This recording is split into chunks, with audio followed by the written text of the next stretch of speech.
Hello there and welcome back to my channel, or if you are new here, then welcome. I am so excited about today's video because I missed out on this palette last year. So when I saw that he brought it back this year, I knew I had to have it, and that is the Ethereal Eyes palette from Makeup by Mario. Oh, this palette is so beautiful. I love this. I love these tones. I'm obsessed with this. I was so sad when I missed out on it last year, and then if you've seen the reseller prices for it, they're outrageous. So when he announced he was bringing it back for a limited time again this year, I jumped immediately on it. I bought it from his website, and it didn't take it that long to get here. It was packaged really well, thankfully, because I've never ordered anything from his website directly. So I will be doing 3 different looks with this palette, as well as comparing it to the Natasha Denona I Need a Nude palette and the ColourPop 1111 palette. I feel like these palettes all have similar color schemes to this one. I will have live swatches of this palette as well as comparisons to these other two, so I will have timestamps listed for you below in case you are interested in skipping around. But let's go ahead and get started on these eye looks. I am so excited for this palette. Oh my gosh, I wanted this last year and I missed out on it. I mean, look at this absolute beauty. Oh, I'm so excited. I can't wait to start swatching these. So let's start right here. Now, this shade might be a little bit like my skin tone, but we will see.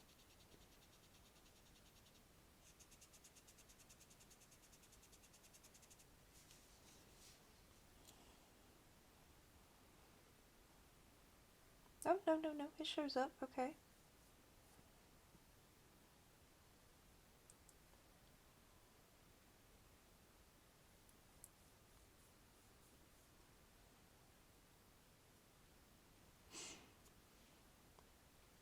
Oh wow, those are beautiful. Okay, next swatches, and swatch these.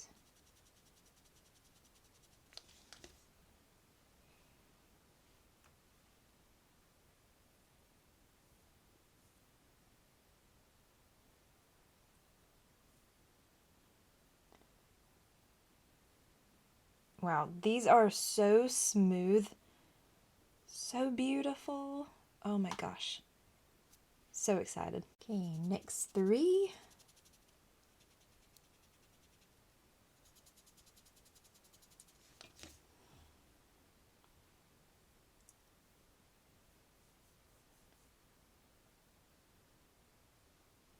Oh wow. Also, excuse the red mark going down that way. I had to kind of wipe a little bit and make sure I can fit these swatches on this side, so my arm turned a little red. Okay, then we got our last 3 here.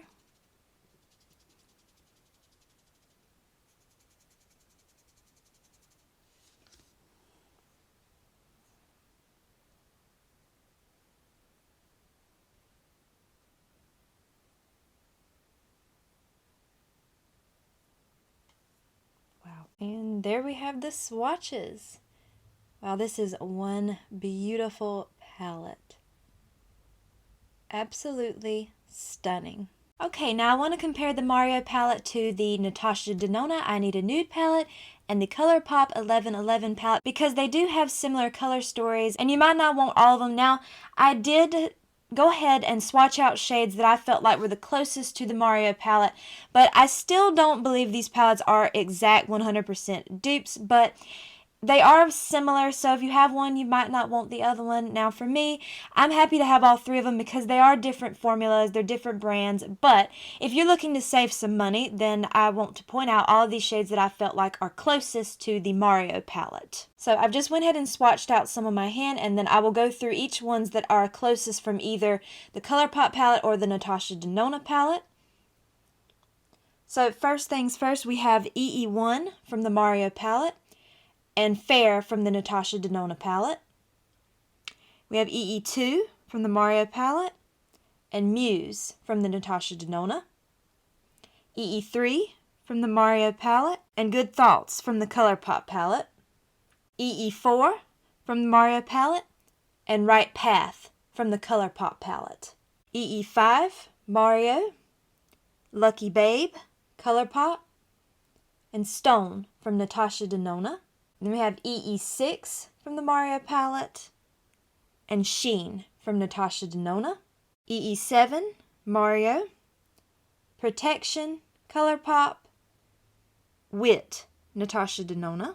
EE8, Mario, and Ella, Natasha Denona. EE9, Mario, Right Path, ColourPop. EE10, Mario, Manifest It, ColourPop. EE11, Mario, Travertine, Natasha Denona. EE12, Mario, Empowered, ColourPop, and Silhouette from Natasha Denona. And these were the shades that I felt were the closest to the Mario palette from each of the other two.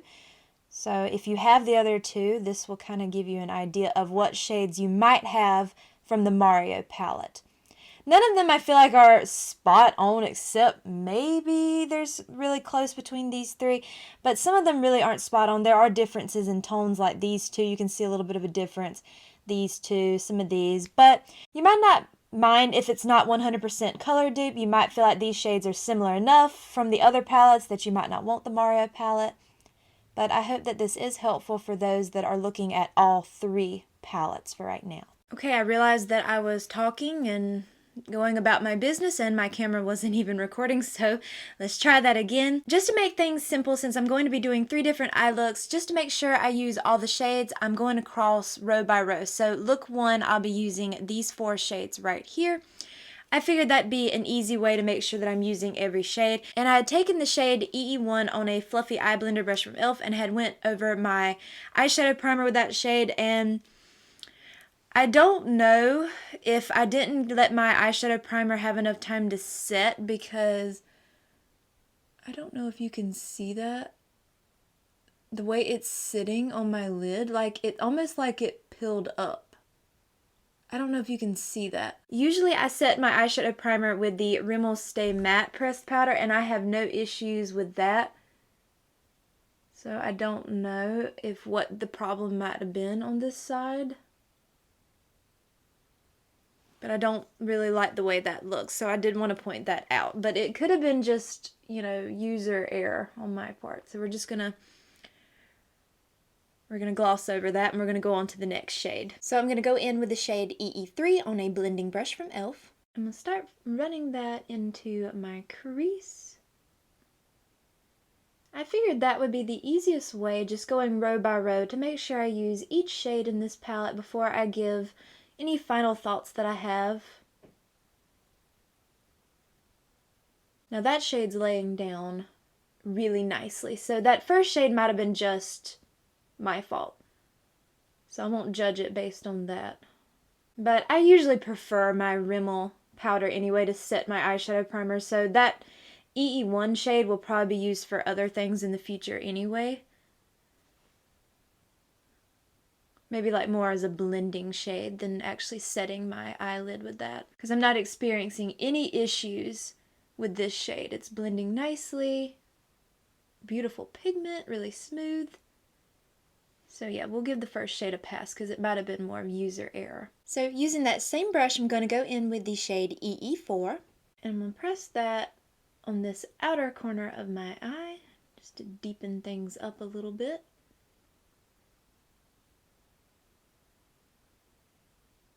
I feel like this top row is definitely a very quick and easy, simple eye look that you can do for a regular base course. I mean, the whole palette is perfect for every day, but if you're just wanting something really quick and simple, that top row is probably a good option. Okay, then I am going to take this shade right here. I'm going to try to pick it up on my finger, and if I can't get in the inner corner, I'll use a brush, but I'm going to try it that way first. I know most of these shades look more like topper shades.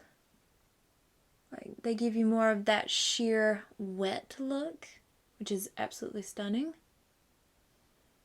It's hard to get in that inner corner with these nails.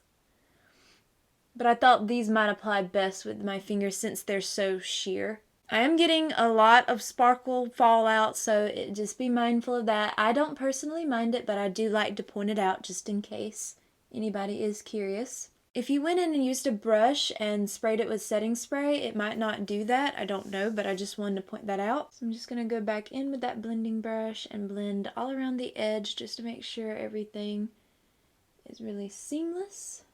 I'm going to do some mascara. I don't know if I'm going to do a lash yet, but I know I'm going to be doing some mascara, so I'm going to do that, and I'll come right back and we'll finish up the lower lash line on this side. Okay, I did end up using this little lash here. This is from Ioni. These are the 3D foamy lashes in Natural Light Wispy. This is one of their more, well, natural pairs. These I like because they're not too big, they're not too dramatic, they just give you a little bit of something. And I'm going to go in with the shade EE4 on a small angled brush from e.l.f. And I'm going to run that only halfway across my lower lash line, just on this outer portion. And then using that same brush, I'm going to go in with the shade EE1. This shade might be too light to do this. I might have to go in with the other shade, but I'm just going to try it.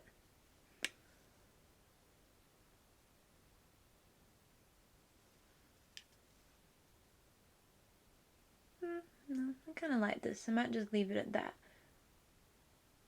Then I'm going to go back in with the shade EE3 using the same little angled brush. And I'm just going to pop that right here on this inner corner. Just add a little bit of sparkle. I know this is more of a topper shade, so it's just going to be a really soft pop of sparkle. Okay, and here is look number 1, all done. Okay, for look number 2, I'm going to start with the shade EE7 on a blending brush from e.l.f. And I'll start running that all in my crease. Oh wow, that's way more pigmented than I thought it would be. Of course, I should have known since I've already done the swatches of this palette. That is a really beautiful shade. That's probably my favorite matte shade in the whole palette. I know I haven't used the whole palette yet, but I love tones like that. That's so pretty.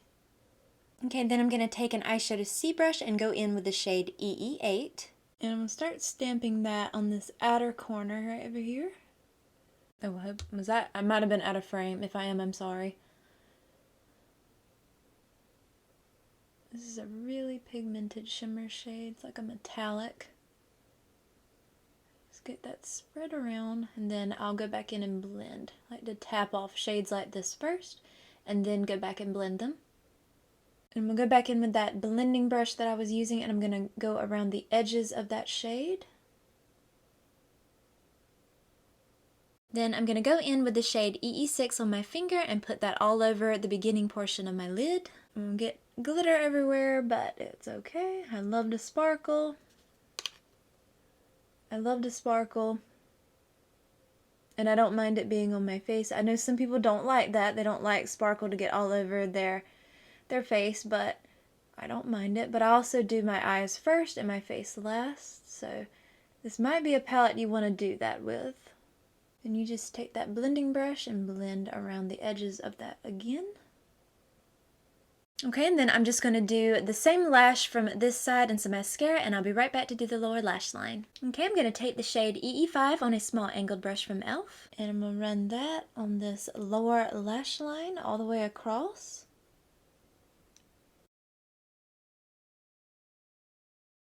And then I'm going to take EE6 on that same brush and pop that on this inner corner.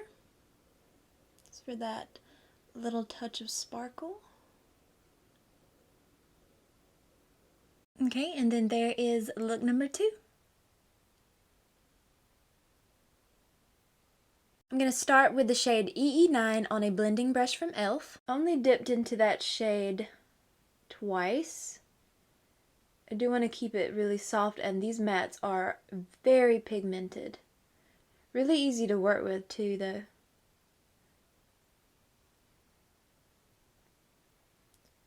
You can see that was just twice, and that was plenty for what I'm looking for. Then I'm going to go in with the shade EE12 on an eyeshadow C brush from e.l.f. I'm going to stamp that on the outer and also the inner corner of my eye. Do a halo eye, since the two looks I did with this palette before were like more of just the regular eye look, like the classic eye look. Of course, I will say, for my eye shape, I do prefer the classic eye look where, you know, you have the shimmer, then the deeper portion. Halo eyes are pretty, but I do tend to prefer the other. But I do want to change it up every now and then. Stamp some on this inner corner as well.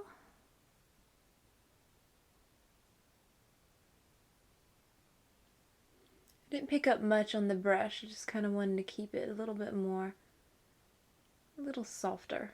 And then going back in with that blending brush, I'm just going to blend around that deepest shade, just to make sure everything is blended out nicely and is seamless. Then I'm going to take the shade EE10 on a concealer brush from e.l.f. and I will be spraying my brush with some setting spray. And place that right here in the very center. Ooh, that's so pretty. I didn't spray my brush at all when I did the other shimmer shades, so today I wanted to just see how they performed if I did that, and yeah, that's beautiful. They definitely pop more if you spray your brush with some setting spray. Okay, I'm just going to do my other eye off camera as well as mascara and a lash, and I'll be right back to do the lower lash line. Okay, these lashes are from Ioni. These are the 3D faux mink lashes from their Bon Voyage collection, the Eiffel Tower, which is Wispy Crisscross Flare. And then I'm going to take the shade EE11 on a small angled brush from e.l.f. and I will be spraying my brush with some setting spray as well. And then run that on my lower lash line. I'm going to add a little bit more just to kind of build up that shade a little bit, because I know it's more like topper shade. But I want a little bit more pigment, so I'm going to build that back up again. And here is look number 3, all done. And there we have the 3 looks with this palette, and now I have used all 12 shades in here, so now that I feel like I can give my final thoughts on it, I think it's a beautiful palette. The formula is amazing. No issues with blending, no issues with application. I did struggle with this shade right here when I was trying to set my eyeshadow primer, but that's not the way I would typically probably use that shade in the future anyway. I prefer my Rimmel pressed powder to set my eyeshadow primer. But all in all, I am happy to have this palette in my collection, and if it is a palette you are interested in and you are looking to purchase it, I don't think you'd be disappointed with it. However, if you're unable to get it again this year, or you just don't want to pick it up at all, I really don't think you're missing out. I know that I hated that I missed out last year and I really wanted it, and I am still happy that I have it in my collection, but at the end of the day, you can create these types of looks with any neutral palette. I mean, even though I don't think they're exact dupes, the ColourPop 1111 palette, the Natasha Denona I Need a Nude, I know that one was really popular and a lot of people purchased that one. If you have that one, then you might not feel like you really need this palette. I did do those comparisons at the beginning, just in case for anybody who was looking to purchase maybe one or the other or already own one. But that being said, I am really happy I have it in my collection, but I don't think it's a need for anyone by any means. But I do hope that you enjoyed today's video, and if you did, I hope you will please consider leaving a like, a comment, or subscribing if you haven't already. It truly means the absolute world to me, and I hope to see you in my next video. Bye!